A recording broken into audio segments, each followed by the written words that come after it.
In the distant wilds of Canada, a young scientist is carrying out a search. The field biologist is looking for the tiniest evidence of her quarry.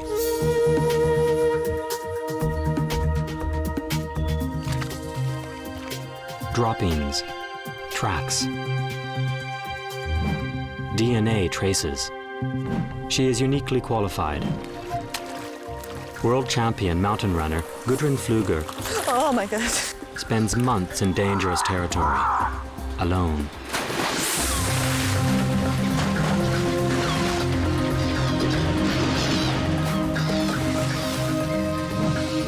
Gudrun is unraveling secrets of one of the continent's most elusive animals. In the quest for the coast wolf, she will get as close as she can.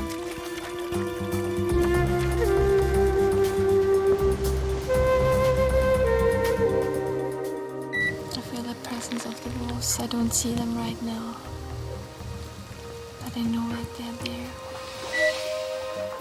Gudrun is embarking on a new mission to find a pack that has never had close contact with people before. No one knows how the wild wolves may react. It's a challenge for which she will risk her life.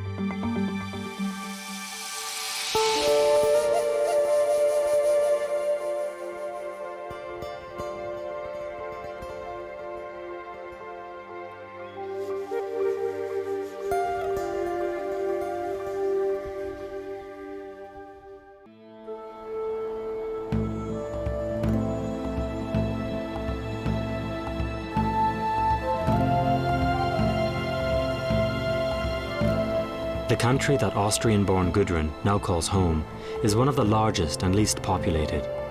Glaciers have gouged out deep valleys and fjords, but the rugged terrain doesn't deter the former extreme athlete. Since I was a little girl, I was pretty used to be by myself. I did lots of skiing and running in the Austrian Alps, and that made me feel at home in the Canadian woods immediately. I got first attracted to wolves because they are the endurance athletes of the animal realm. As a field biologist, I help the scientists to gather information, to piece together more about wolf ecology and wolf genetics.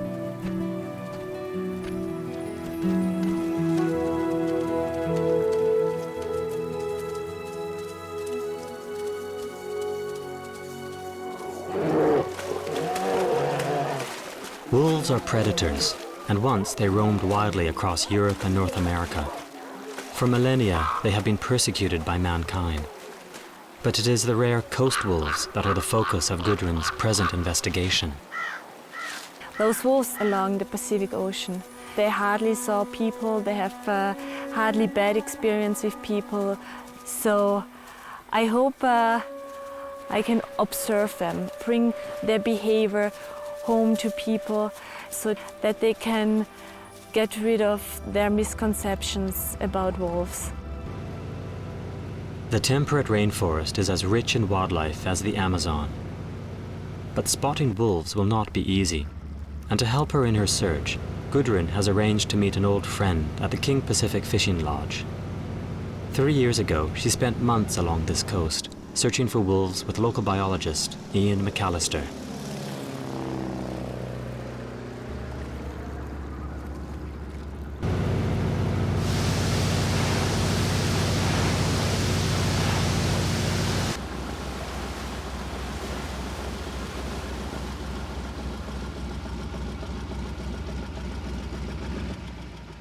Ian is one of the most dedicated conservationists I've ever met. He's just so passionate about these forests. Ian! Woo. Thank you. Great flight. Hi! Hi, Ian! Ian has set up the Rainforest Conservation Society to help protect the coastal forests. Choose a nice spot.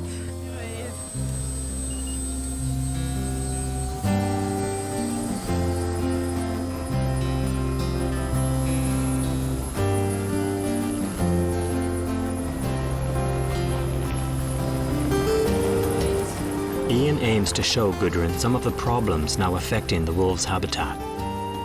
The ancient trees of the Great Bear Rainforest of British Columbia are under increasing pressure from commercial logging.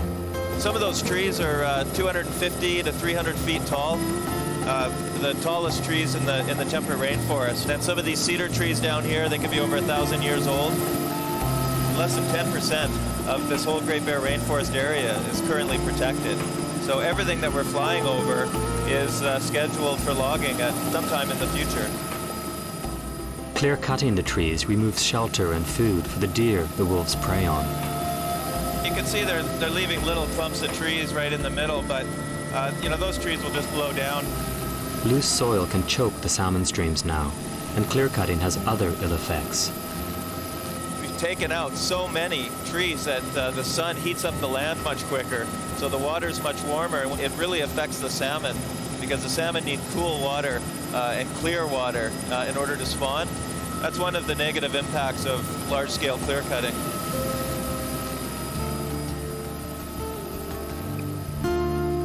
Each autumn, 20% of the world's wild salmon return here to their home rivers. As the sockeye, chum, and other salmon breed and die, they provide food for many.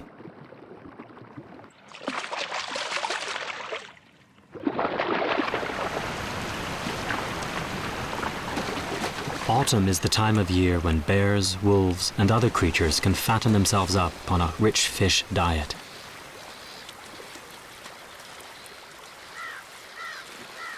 Only since a few years we know how important the salmon are, not just for the river systems, but also for the plants and the woods. Well, this chum is just about starting a second life here. And therefore it's important to have those transporter animals, the bears and the wolves, which carry the fish and spread them out in the woods and are basically the gardener of those huge trees here.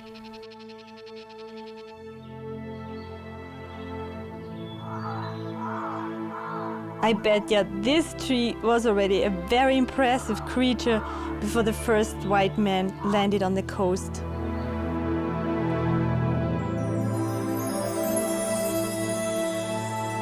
Gudrun intends to search pockets of rainforest on Canada's west coast, north of Vancouver, far from roads. Her best way to reach the remotest regions is by boat. Then she can enter the fjords and follow the salmon rivers inland on foot. Gudrun needs the right craft and a good skipper. My friend Jean-Marc is an expert sailor and knows this coast like the back of his hand. And there is not a single channel which is too small for his boat. No limits for Jean-Marc. She'll keep a video diary. A sailboat is, for me, just a maze of ropes and knots. Not for this guy. He knows what he's doing. Totally on film. It's all documented. Gudrun's experience tells her the best way to find wolves is to travel a straight line, east to west. The nearer the yacht comes to the open Pacific Ocean, the more they may be at the mercy of autumn gales. East to west transect, I would suggest starting right here. We got 4 weeks. We should spend like about a week and a half in the inside here, and then head up the outside of Banks. Lots of wolf action on Campania. I can remember pretty well that I get seasick. So that's for me the big question. Well, can it be really rough at this time of the year out there on the outer coast? It's a really good spot for seasickness right here. There's lots of little anchorages to get into. Are you ready for long days? The jagged coast of British Columbia stretches more than 25,000 kilometers. The wolves could be anywhere. At last the challenge begins. Gudrun has 4 weeks to find her wolves. Gudrun has spent months on wolf research, gathering scat, wolf droppings. The samples she collects, including the DNA they contain, can tell scientists about the wolf's prey and the prey's own diet. What she brings back allows other scientists to make discoveries. They've found that only on the coast do wolves catch and eat fish.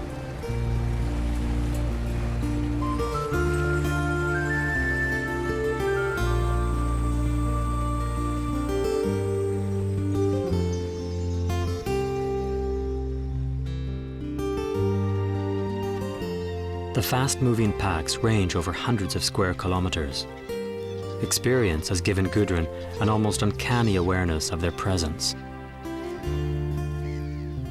Over the course of the years, being in wild places, I developed a certain fine-tuning of my senses. But I think there's also a certain spirituality which helps me to sense if wolves are present or in the area.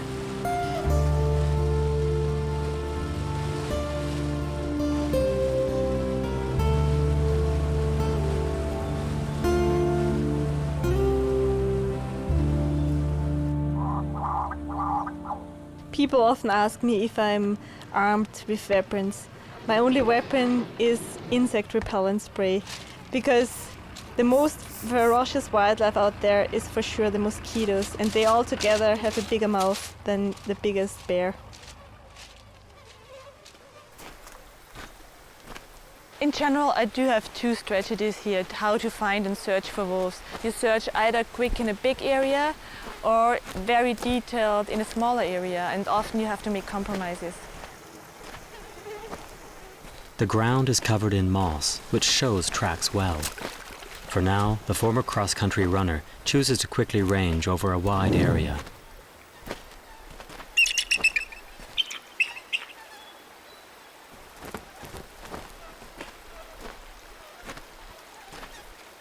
Gudrun's first pass reveals nothing.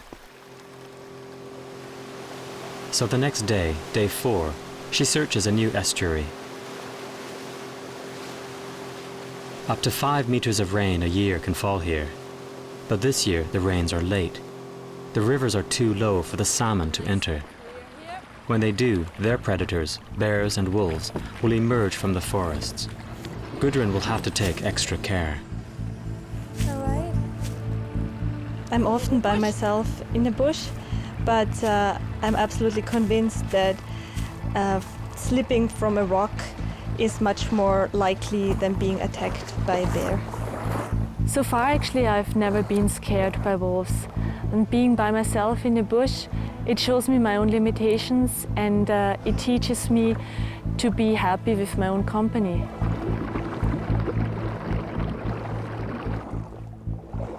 Well, I'm really happy that I see fish in this estuary, because that's a good sign that maybe wolves are around.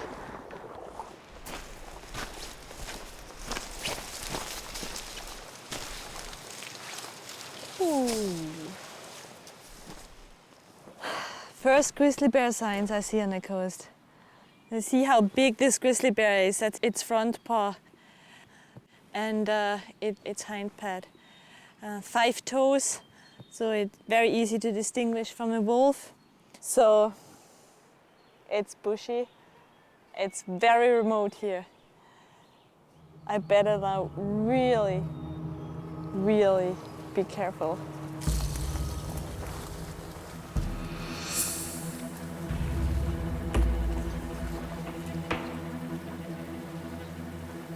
The only anti-bear protection Gudrun carries is a can of pepper spray. Well, this is deep grizzly bear country here, and I'm even walking on a grizzly bear trail. So I'll definitely be a little bit more cautious than usual. And I don't want to surprise any bear here. It's thick vegetation and a loud, noisy river. So let them know that I'm here too. Hey, bear! They are incredible, powerful animals. I do have wonderful experiences with bears. I also have some more concerning experiences there. Once I got followed by a big black bear for several minutes, and I can tell you, it is a very uncomfortable feeling. Very uncomfortable. Hey, bear!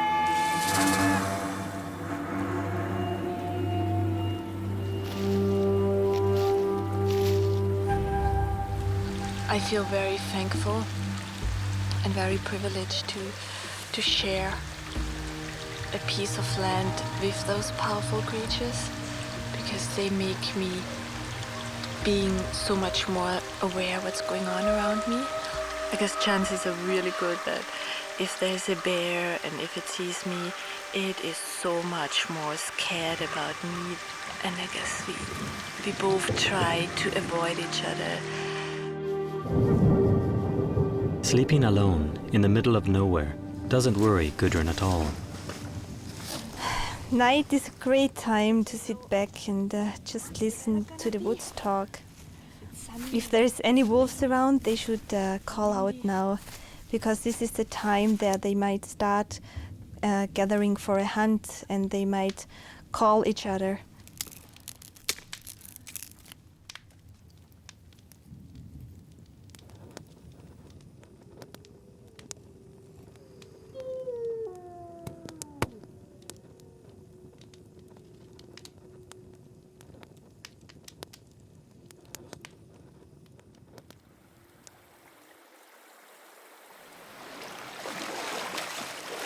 Day 8.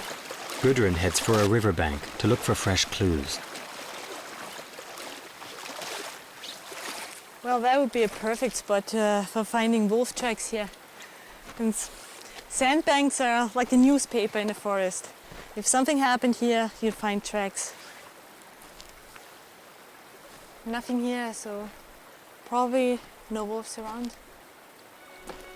No signs at all. Gudrun can be certain no wolves have been here for quite some time. She'll have to try an old trick. Well, it's pretty quiet today.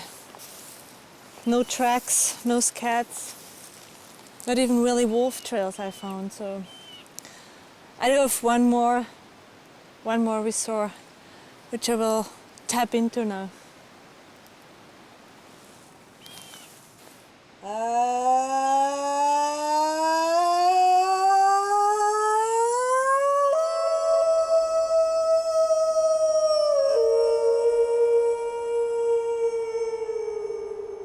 A wolf howl can travel 8 kilometers. Today, there's no response.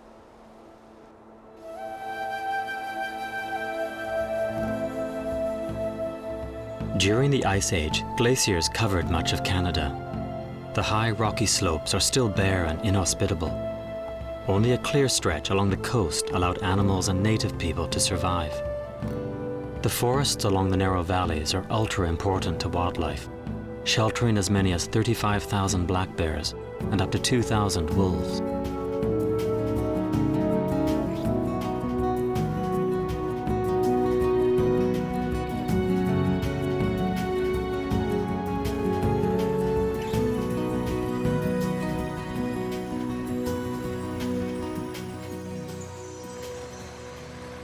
Back on board, Gudrun reviews recent research footage of the wolves.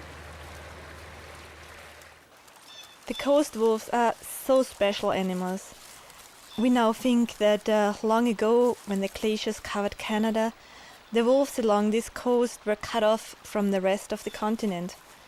So the animals here became isolated, and that's why we think these wolves have such an amazing genetic variability. Living along the coast meant these wolves had a wide range of foods to choose from. So they not only catch deer, but they learned how to make use of the rich resources the sea offers them. They gnaw on barnacles and mussels, and they even started to catch fish.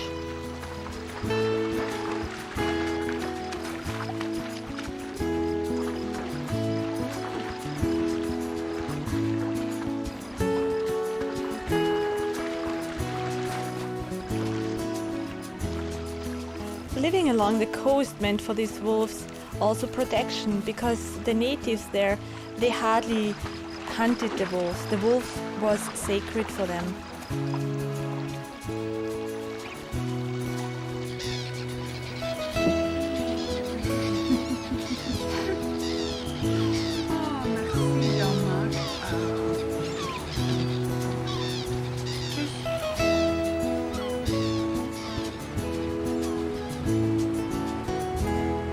To help Gudrun plan her next trip ashore, Jean-Marc calls up an expert on local rivers. Knowing where the salmon are could pinpoint likely wolf locations. Thanks very much for the help, Doug. We'll talk to you a little bit later. Ciao. The water temperatures are a little bit warm right now, so the fish are holding in deeper water and just waiting for the rains. Rainfall is what triggers salmon to go up the rivers here, and that's basically the dinner bell ringing for everybody. As far as wolves go, I think we should just keep on what we've been doing, and things are going to change right now. We have rain, got a low pressure hitting, so it's just a matter of another day or two. There are 1,000 islands and inlets to choose from. They are already midway through the expedition. Where to search?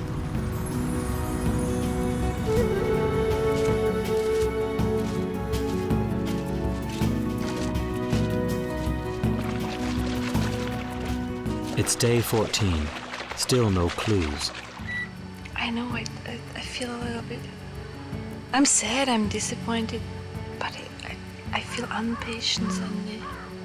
I really would like to find wolves very soon. Gudrun's luck is about to change. Headless salmon. That's great, because this is a sure sign of wolves. Because wolves, unlike bears, eat only the head of the salmon. We don't really know yet why. It's maybe the rich fat acids in the brain, or it's just abundance, or perhaps it's parasites which wolves try to avoid in the rest of the fish body.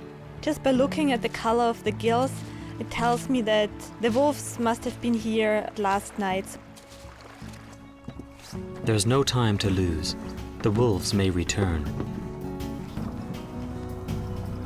Gudrun has another weapon in her armory. A remote camera.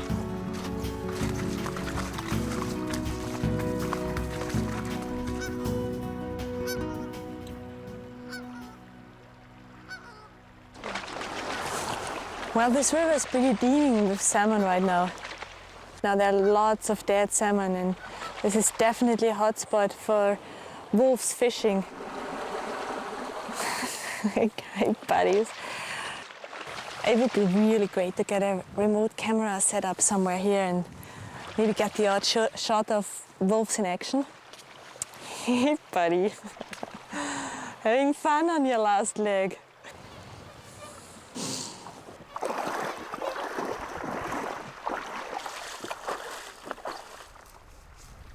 Gudrun will position the camera wherever she finds signs of wolves. The remote camera is completely rainproof. She can leave it for days. It'll record any activity in front of it. Activate it so that I see by myself and I pass through where I hope it will catch my target area, that it picks me up with this red light. So. Gudrun checks the camera is working okay. It emits infrared, invisible to our eyes. If any living thing breaks the beam, even at night, the lens should capture its image. I wonder what a wolf would think right now if he could see me. But now I guess I have to get out. Tide is coming. Gudrun is leaving it a bit late.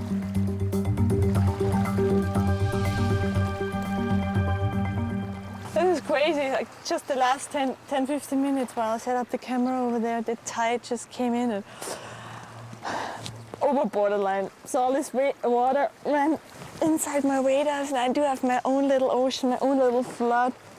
I'd probably go with plan B, call Schumacher, should pick me up on this side of the river. Chills up, Jan, chills up. Hey, being on the wrong side of the river is the story of my life.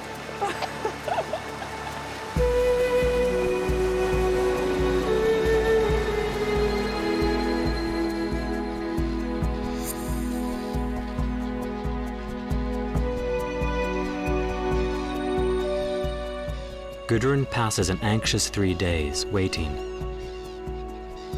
With only a week left, what will the camera reveal?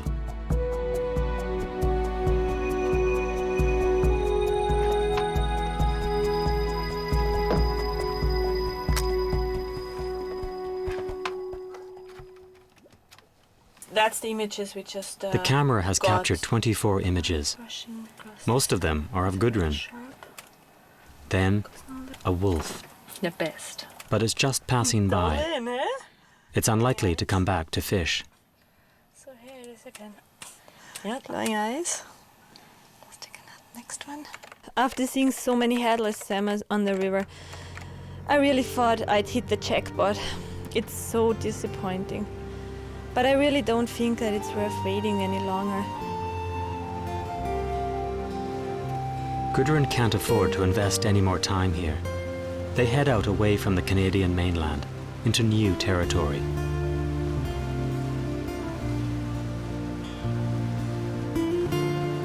The coast around here is just so beautiful and so wild, exciting. One moment, nothing, then out of nowhere, we are suddenly surrounded by orcas. They are such extraordinary predators. It's no wonder that the First Nation people call them the wolves of the sea. I would like to think that they are here to help us in our search for the wolves, because also the orcas follow their salmon and the big herring schools.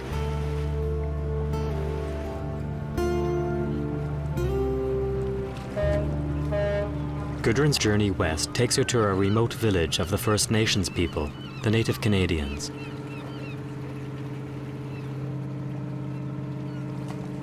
Three weeks of searching are taking their toll on the former athlete.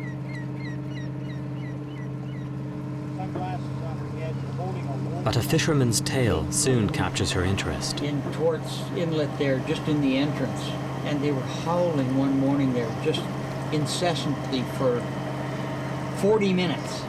I couldn't believe it. I never heard them howl that long. Yeah, that is very long. Yeah. Howling is music to Gudrun's ears, a positive identification. And at the end of the day, she has another reason to be pleased. I'm doubly excited today. Not only there is good news about wolves in the area, but I'm going to team up with my friend Marvin, and he has spent most of his life walking in the woods, so it's a privilege to follow him. Marvin Robinson is an expert wildlife guide from the Gitgat First Nation and knows when to keep silent. The signs are there are bears close by in these woods.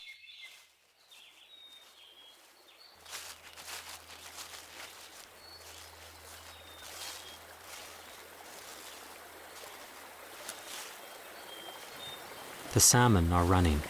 The river is full.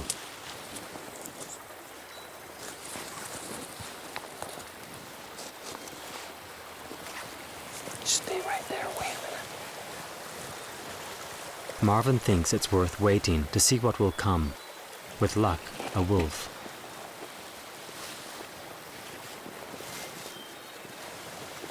This is a real nice spot. There's lots of fresh carcasses here. Incredible. It's a real lively area here. Lots of fishing. Beautiful log there. A large adult black bear. Yeah, just keep an eye on his ears. If those fall back and he looks at you, yeah, just act submissive like another bear. He's fine. You can look at him now. Well, Marvin, if I see this big bear, it's hard for me to believe that I found wolf's cat with bear hair in it.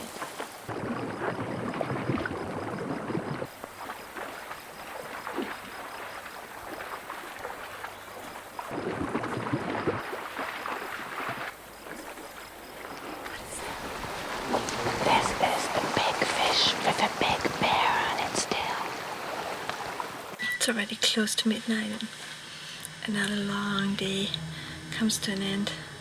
Today it happened, a big black bear came out from the bush onto this creek full of salmon right in front of me and started fishing, and up to 5 meters it came, and it never ever lifted its head or hesitated or tried to check me out. Nothing.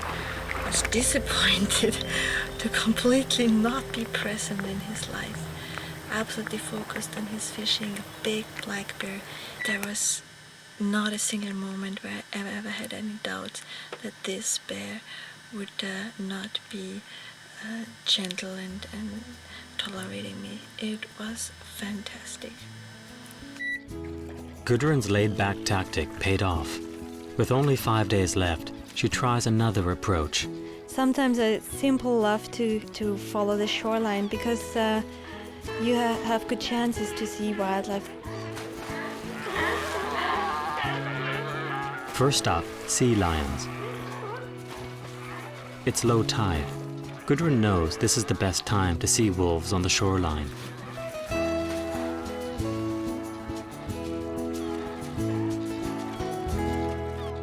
She is in for a surprise. A spirit bear. This is the only place in the world where she could observe a white or spirit bear. They are really black bears, both of whose parents have a recessive gene. Native teachings say the Creator made 1 in 10 bears here white, as a reminder of the snow and ice of the past. It's the first time that I see a real white bear. And I can remember the First Nations stories are full of meanings when the white bear shows up. So I hope that it also gives me good luck for the time ahead.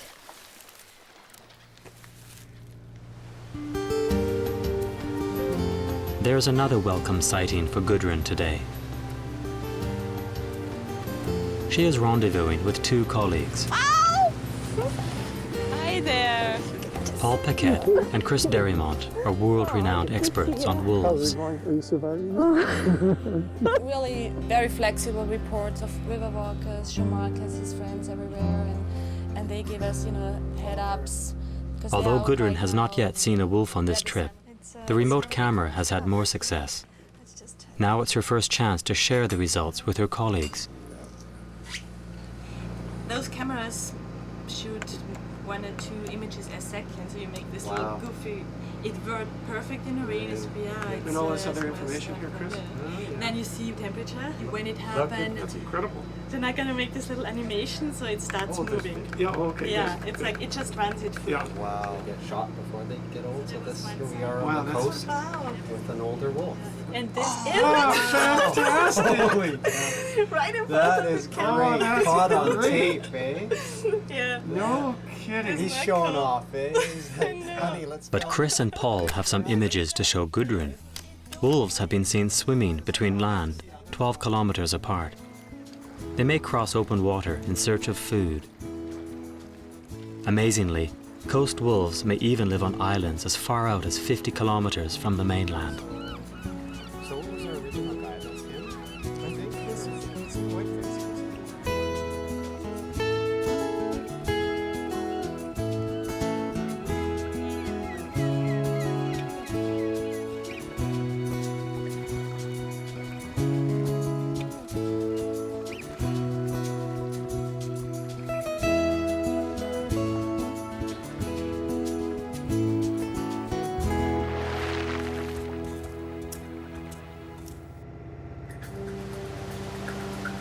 Armed with this new intelligence, Gudrun heads further west.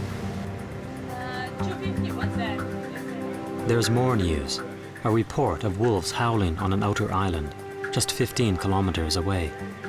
Only 3 days remain. There's no time to lose.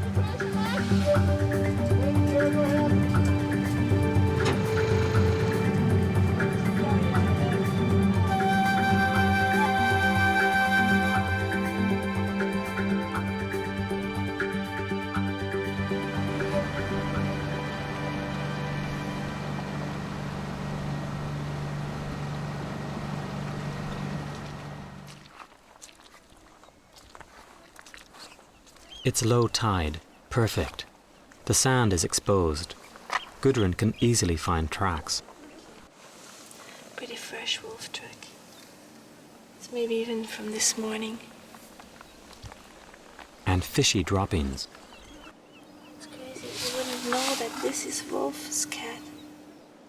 If it would feed on salmon. Very nice tracks, very nice. for sure more than one. Like a detective, Gudrun scours the land, looking for further traces of her quarry. There's no point trying to hide.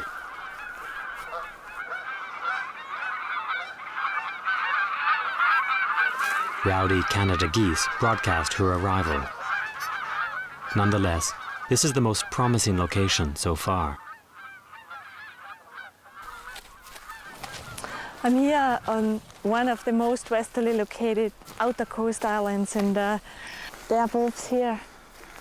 So I'd love to get a glimpse of them right now. Beautiful estuary, if I'd be a wolf, I would hang out right here.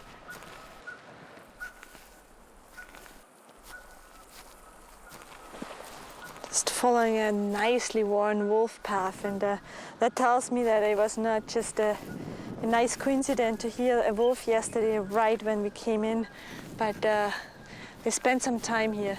Oh, and a deer bone. Can't be all too old. Nicely cracked by the powerful jaw of a wolf. Do that to get the marrow out. Really nice fatty treat for every wolf. With so many positive signs, Gudrun decides to hide and wait. Out here, waiting's never boring for me, because nature always has a certain kind of entertainment.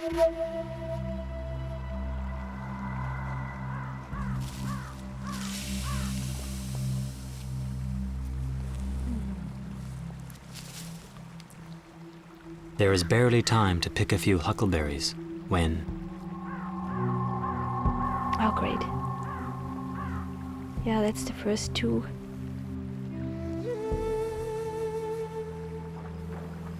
Light, yeah, it's a female. Dark is a male, I guess, yeah. Yeah. Probably the alphas, they're ahead of the rest of the pack.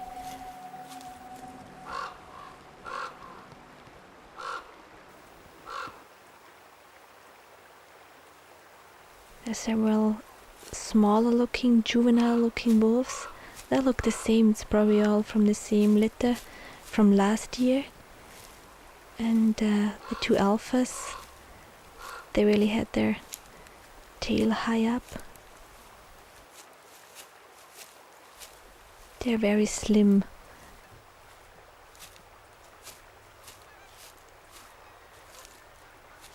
Dark wolves are pretty rare on the coast, as is white wolves.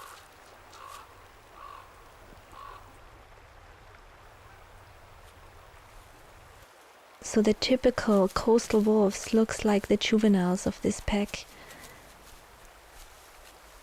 This typical reddish tinge.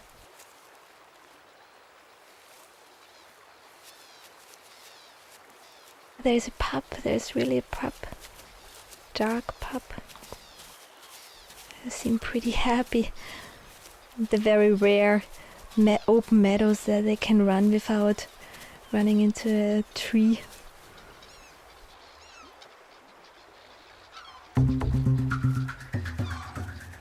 Suddenly, the alpha pair discovers a scent trail that excites them on the far side of the meadow.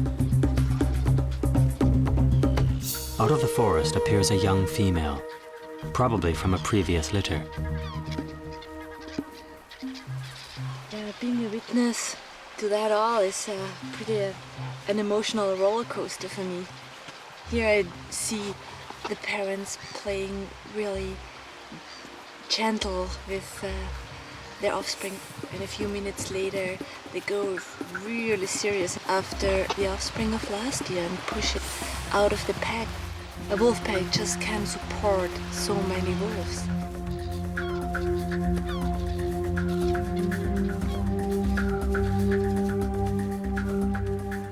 Unable to keep up on the chase, the lone black pup is left behind.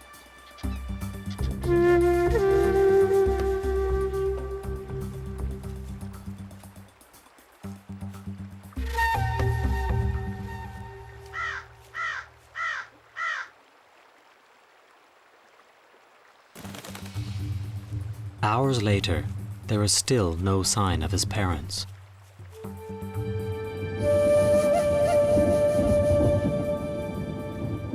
Well, it's about 10 o'clock in the evening, and I'm not in my bed tonight.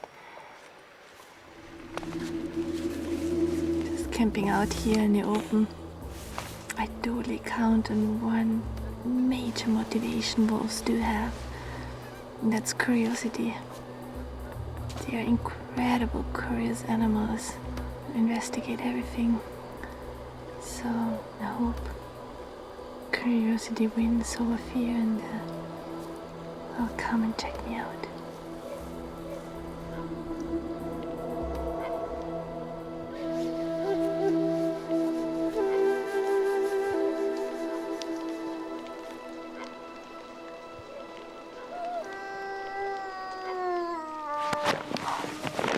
That's the pup. Sounds like it's desperate. Calling, looking for the rest of the pack. The situation here is pretty unfortunate for the puppy, but it's good for me to know that the pup is left behind because it's too young, and the parents for sure will come back and pick it up within the next 1 or 2 days.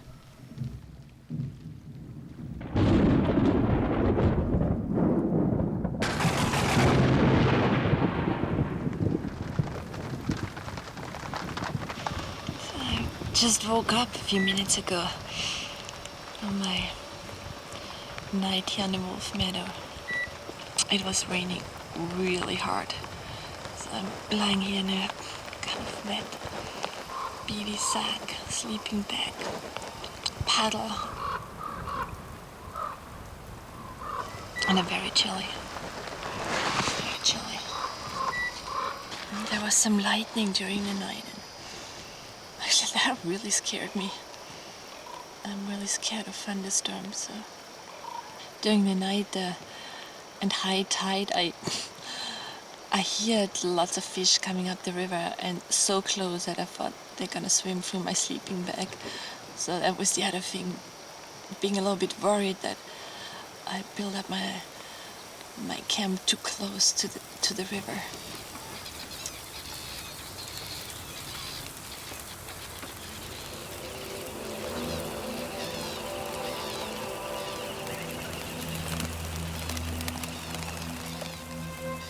With only 1 day of the expedition left, even rain cannot dampen Gudrun's enthusiasm to see the wolves again.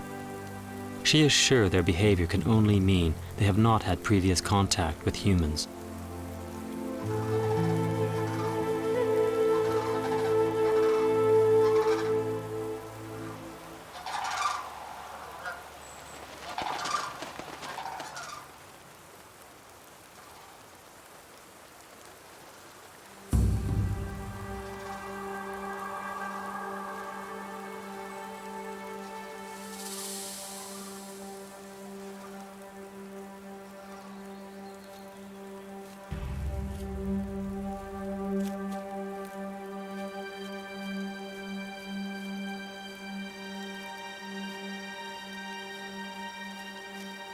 Gudrun lies down, hoping not to scare the wolves away.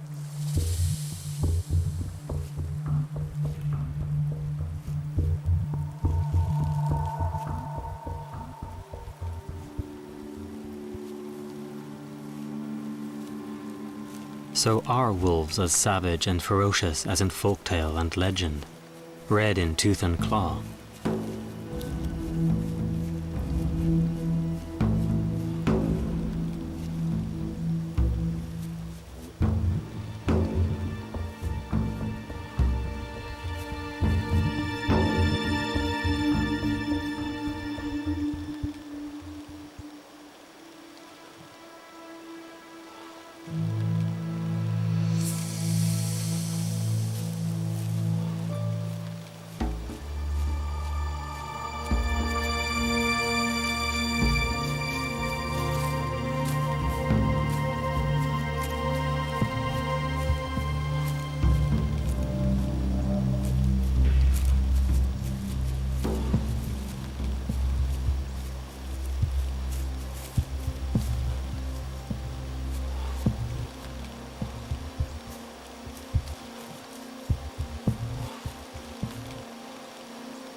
crazy.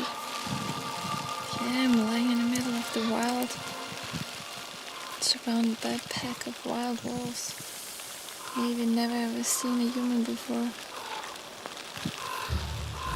And I haven't experienced those wolves. Everything can happen.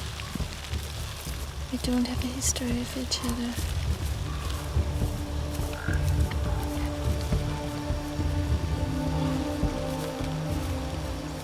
And then the alpha female was standing in front of me. There was no sign of aggression, not the slightest motion of aggression towards me. No hair close up, no sound. All 6 wolves are absolutely silent. No growl. All I hear was a deep, pretty fast panting of the alpha female. She was obviously the one who was the real scared one. Makes me pretty humble.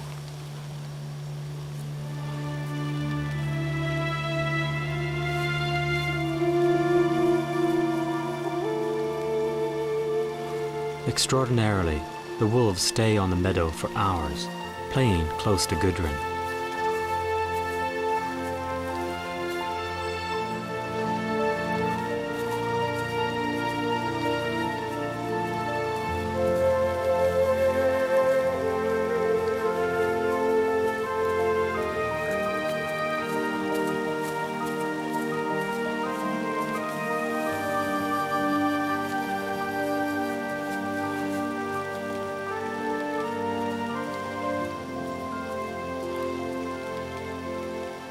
More harmonic way to spend one's evening than sitting in the middle of a huge wild land in a very remote estuary and watching a 6-head pack of wild wolves playing.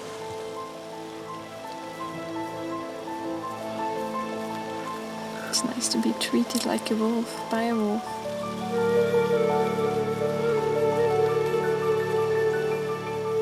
Even the alpha pair appears relaxed. Gudrun is no threat to them or their young.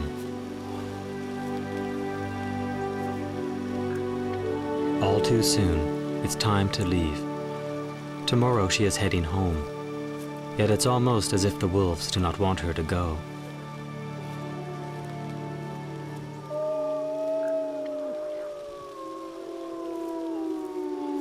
That's for sure the most beautiful music of nature.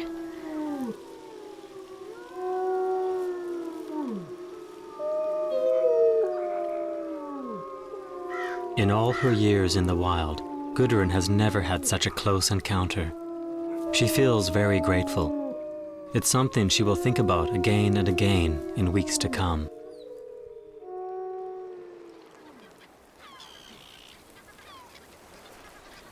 I've stumbled on my journey into this just amazing wolf pack, and they gave me the best 2 weeks overall in my life. They trusted me. I felt so fortunate, and I want to share it with everyone. Gudrun's journey through the islands of British Columbia provides science with a new insight into wolves.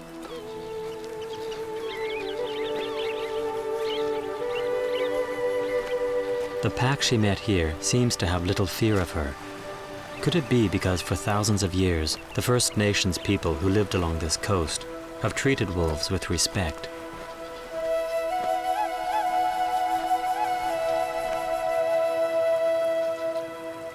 Weeks later, the pack's behavior took on an added significance for Gudrun. My encounter with those wolves was already so emotional and so intimate in the moment when it happened. But 3 weeks later, it got a totally different and additional meaning to me. When I came home from the coast and I got diagnosed with a bad brain tumor. And I don't know how often I thought of this moment during my very, very hard times during treatments. The First Nations have a saying. They told me that a wolf would not show itself unless it is trying to tell you something. I think that those wolves tried to give me their strength for my new journey ahead. For this illness, you need big goals, and this will be my goal, to be out there again. I just know that we have to preserve those wild places because nature is one of the most powerful healers.